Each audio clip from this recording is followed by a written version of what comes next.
Hello everyone, I'm Tessellating Hexagons and we're back with another part of Touch Detective, where we tackle the bonus episode.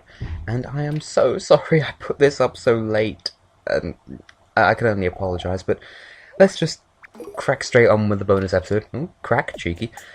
Now where do we begin? How about the home of John the Weenie Man? Because if you recall from the end of episode 2, we discovered that Lindsay made a new friend. Well, why don't we go and meet her? Felicia, apparently. Or Felicia, or Felicia, I don't know, pronounce it how you want. Felicia? How do I letters? Graphemes. Hello, John the Weenie Man. And there goes oh. Now, does this mean what I think it means? It does. Felicia escaped. Oh dear. Well, with a pat down of our dress. Totally not a delayed reaction talk. So, Chloe was subject to being made a doll as well. Well, that's just tragic. Creepy girl is creepy. At least she seems to have gotten over the loss of, what was it she called nothing? Lynette. She's gotten over the loss of Lynette. Now, we need to head back because not quite done here. Best touchless item in the world. Squish! I love it. Excuse me. But yes, best touchless item in the world. Lugal's still here doing his thing. Let's talk to John the Weenie Man. We haven't seen him in a while. And I'm going to be making a montage of all times I say his name throughout the LP, which I'll post on Monday as part of the bonus episode. Because this is the bonus episode in-game, but it's not the bonus episode of the LP, if you know what I mean. Think of this as part 11, then sometime over the weekend I'll upload part 12, and then Monday will be part bonus. Or, you know, think of it like that. Anyway, John the Weenie Man's being creepy. And I'm not trying to inflate the counter or anything, because before this episode I've already said it 25 times. Should make it interesting.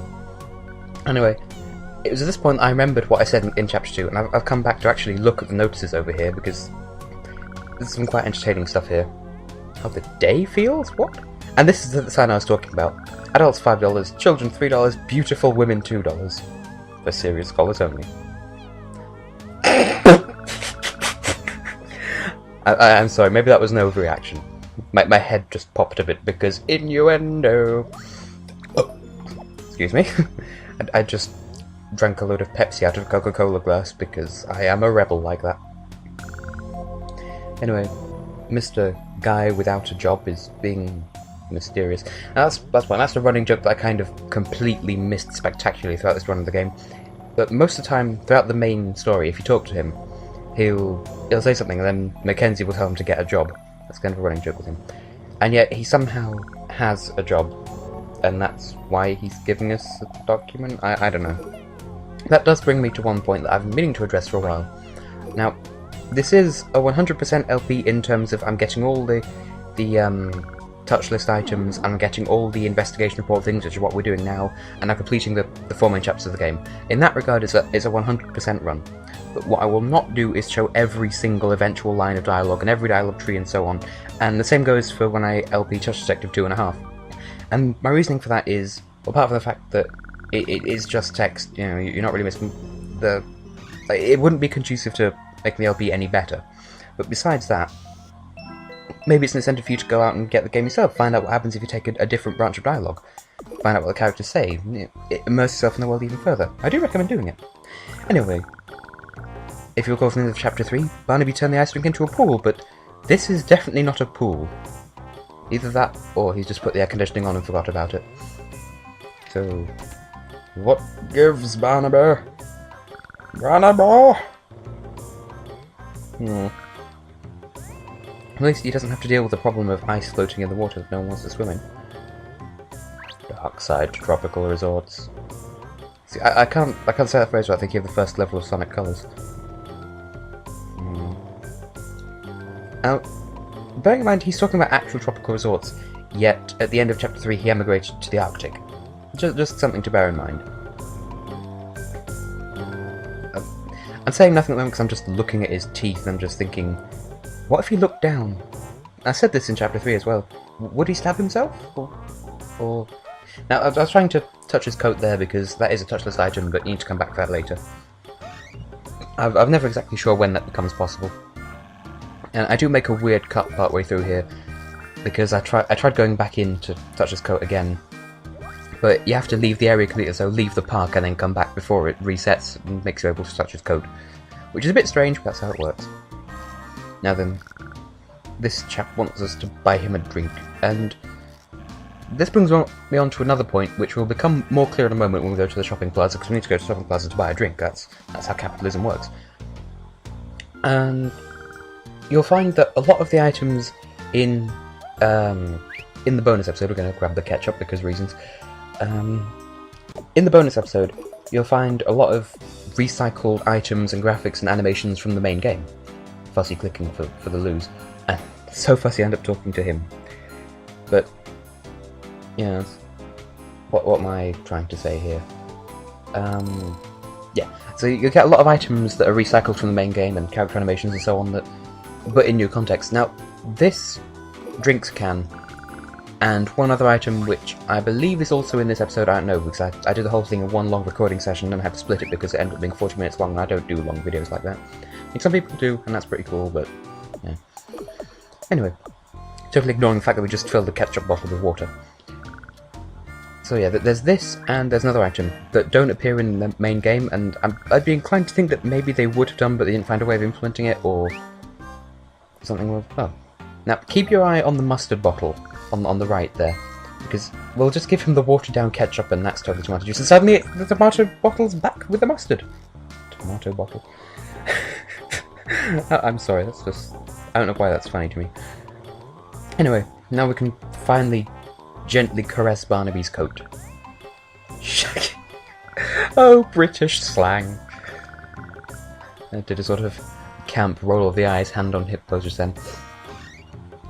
And I'm sort of lying down in a paint me like one of your French girls position at the moment, because that's just how I laptop.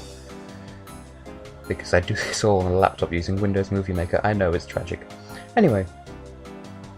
Cromwell's there, and yeah, this is something else. But this is the one touchless item that you can get in the main game so far that I didn't, whereas everything else, every other touchless item that we get in this episode can only be got in the bonus episode, but the one that I got just then with the pavement, that can be done in the main game as well. It's just I forgot to get it, sorry. Oh, Chloe's here doing a thing.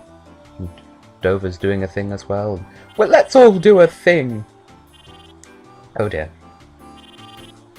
Does it taste of bad ideas? I'm just going to take that to thinking you are correct as confirmation of that. I don't think it will taste that bad. It's not bad.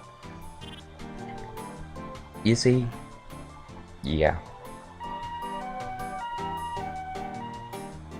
And that's a thing that happened.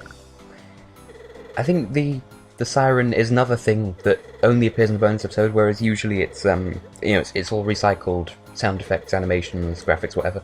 But I suppose it's almost like a modern day equivalent of when people like mod games like Minecraft, Half-Life, whatever. Like they take existing parts of the game and then remix it to make something new. Well, that's basically what the bonus episode is compared to the rest of the game. But to such an extent that they add some new stuff, but not very much. Like, it's still the same game, but they've added a couple of other things to it. I'm going off topic here. Now, I think the same is true in the second game, but I don't know, I haven't played the bonus episode in the second game for a very long time. Like, I can't remember what all the locations in the second game are. Because, in this one there's the apartments, there's the office, and so on. And some of them are consistent across two games, but they get rid of the park, the planetarium, and the circus. And I believe they replace it with a haunted house, a shopping centre, a museum, and some sort of wooded area, but I can't remember what it's called. And I think there's one other place, but I don't know, you'll find out when I get to that LP, which will be probably either sometime in late May or June, I don't know. Of course, do bear in mind that I'll be going to university sometime soon, and my schedule's going to get all weird. But yeah, I think I mentioned this before, so obviously I'll be wrapping up this LP. The last episode, the final episode, will be on Monday, unless I find extra content for it, but I don't think I will. I'm just gonna grab a banana.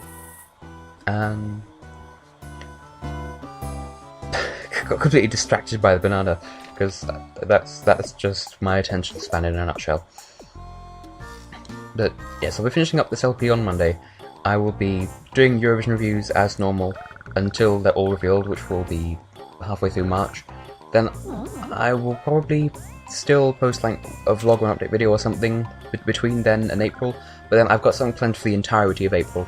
So I will be posting one video every day, and there's going to be a lot of content, trust me. And then in May, obviously, I'll be reviewing the Eurovision itself, because that's when it's happening. But then once that's over and done with, I'll be back to LPing. And vlogging as well. Sorry, I just burped again. Come on, I'm not trying to rip off Nintendo Capri Sun. What can I say? I like Pepsi. Well, I like a lot of soft drinks, but anyway, sidetracked yet again. So we've got frozen fried oysters, a hot dog, and a banana. What do these three things have in common? Absolutely nothing, but we can give them to Antoinette. I can't imagine this will end very well. Oh my. No. No. Running joke of the bonus episode, Antoinette fails at cooking. The mushroom cookies and Chloe's dream cake and this. And anyway. Hashtag occupy the circus. So yeah. Boast box, I think you can only get that in the bonus episode. And little squish face. And Myron and Myrtle, they're not important in the slightest, but we'll talk to them later. Oh my god, Dover. And I'm assuming... Actually, no. Which flea is that that's talking? Because... unless it was just a comedic scene that wasn't meant to be taken seriously, Boy Flea got killed. Punk, Cirque's member A and Johnny are all critically injured. And the rest were crushed by an anvil. I mean, which flea is that? Anyway, Cirque's Master's here, being an amnesiac dick again, who's incapable of thinking. Now, I looked up the... I think it was TV Tropes that that called him a man-eagle. He's not an eagle, he's a polar bear. I've been told that he doesn't even look like a polar bear, but yes he does. I mean, look, he's got the fur. Unless... I don't know, maybe I'm looking at it wrong. Maybe that's... No. Could be a beak, but I refuse to accept it. That's his snout. He is a polar bear, deal with it. This I will brook no argument. Come on, Circus Master, stop being a douche. Just whip the ground and run off. Poor Dover. The Circus Master never returned. And that magically transports us to the pastry shop again. Oh my. Sorry, I'm falling silent here, but that line... Dove's managed to influence one of the fleas. It's nice to see that they're friends after everything that happened in Chapter 4. I tried to check to see if the flea was there, but no, it's not really there. It's just there for that one scene, and that's it. Stuff to do in the apartment place, town, pants thing. See, Mackenzie finally agrees with what I've been saying that entire week. Oh, did I say that out loud? But yes, strange floaty hair. Because magic.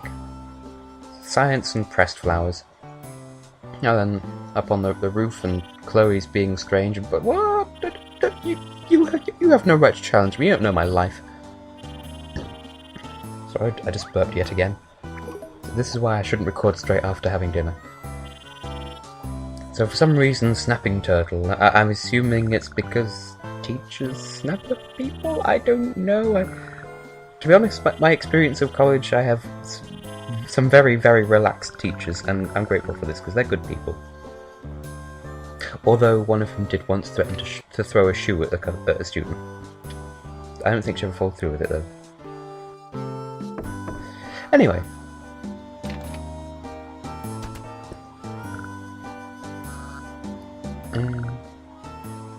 Yes, that strange exchange, and suddenly we've got... It's not really clear, we've got Beatrice's tail on the touch list.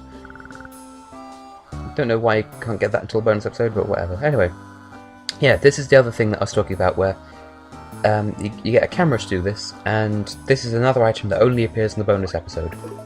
I don't know why. I suppose it'd be really cumbersome to try and fit it into the a main story episode, unless they wrote an entirely extra one. But then I don't know how they could work it in, and maybe they didn't intend to. Maybe this is just me making stuff up. Anyway, the way you work out where you're supposed to take a photo of is when Fungi starts freaking out and doing his sixth sense thing and thing, all alive, live, long day, oh, Long Johnson. No, words. Oh, this second one is a bit of a strange one, a little bit creepy, but yeah, let's just take a photo through bits. Yeah, this is probably the second most action you'll ever get out of her apartment. And I've said that before with a different thing. I think it was episode 3, or chapter 3, and yeah, that's the other indicator that you found a good place to take a photo. Mackenzie will just be like, "This is a good shot." Really running out of things to talk about here, because bonus episode kind of speaks for itself.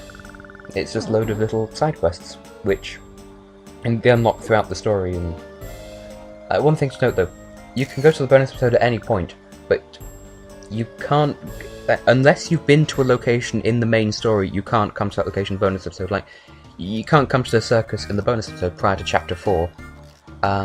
You can't go into the skating rink prior to chapter 3. You can't go to the planetarium prior to chapter 2. And I don't know if you can actually do the bonus episode before chapter 1, but if you can, you won't be able to go to the shopping plaza, because you unlock that in chapter 1, for some reason, I don't know. Hello, John the Weenie Man. Haven't said it in a while. Let's just randomly take a photo of a potted plant, because that's totally a thing that people do. Yeah, whatever, Mackenzie. Mackenzie! And supposedly, there's a trope for them being a 3-girl group, with Mackenzie being the blonde one, and Chloe being the dark-haired one, and Penelope being a bit ginger, but I don't know if that's meant to signify anything, or if it's just character design. And let's get a picture of the midget hot dog guy.